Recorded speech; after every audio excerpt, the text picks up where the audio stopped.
Everyone, नमस्ते, प्रणाम। I hope आप सभी लोग स्वस्थ और सुरक्षित होंगे। ये वीडियो मैं कंग्रेचुलेट करने के लिए बना रही हूँ, और वो भी राकेश मिश्रा जी को, जिनके 50 मिलियन क्रॉस हो गए हैं गाने।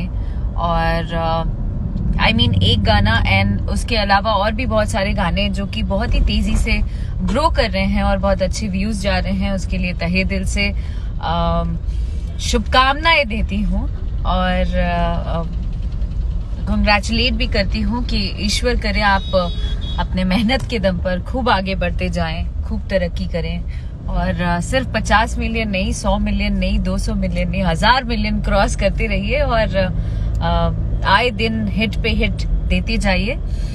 एंड बहुत अच्छा लगता है जब अपने सह कलाकार इस तरीके से मेहनत करके, बिना किसी के हेल्प के, बिना किसी मदद के, खुद संघर्ष करके, मेहनत करके अपना नाम और मुकाम, पहचान बनाते हैं।